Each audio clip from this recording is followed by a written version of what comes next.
Beijing 1995. In 1995, the world gathered in Beijing to take bold action for women and girls' rights. These voices unified into the Beijing Declaration and Platform for Action. Almost 25 years later, ESCAP, UN Women, and our partners in Asia and the Pacific are taking a closer look at where we stand on these commitments. While we've made considerable progress, the pace of change has been slow and uneven. We must do more. 2020 will mark the 25th anniversary of Beijing, the 20th anniversary of the UN Security Council Resolution 1325, and the first 5 years of the 2030 Agenda for Sustainable Development. It's an ideal time to assess the progress that's already been made and re-energize our commitment to go further. Much has improved in the last 25 years. For the generation inheriting the outcomes of the Beijing platform, this progress has been life-changing. In my mom's generations, women my age were expected to stay home. But now I have the opportunity to pursue my career. My mother had to study what society expected, but increasingly, women of my generation can study what we want. I have the opportunity to run 2 businesses on my own, which my mom didn't have the society acceptance to do. In my mother's generation, men were considered more worthy of education and inheritance, but today, being a daughter, you're worthy of all these opportunities too.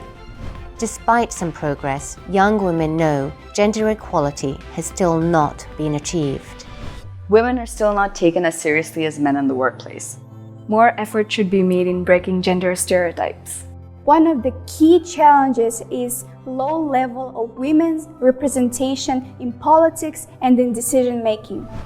More women than ever before are achieving improved educational outcomes, but these achievements and Asia-Pacific's dynamic economic growth are not translating into more and better jobs.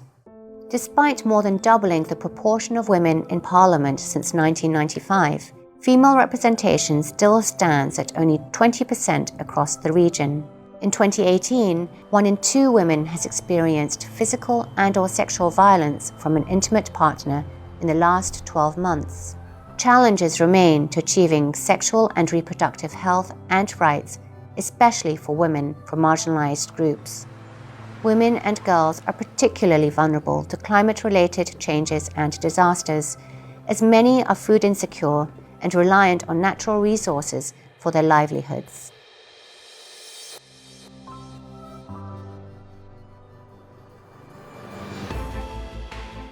At this Asia-Pacific Ministerial Conference, we will focus on identifying strategies to advance women's and girls' rights in 6 priority areas: economic empowerment, social protection and universal health services, freedom from violence, stigma and stereotypes, participation and decision-making, peaceful and inclusive societies, climate action and resilience building.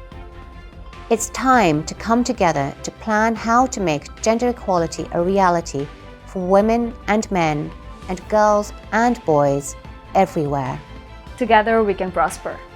Together, we can end violence, stigma, and stereotypes.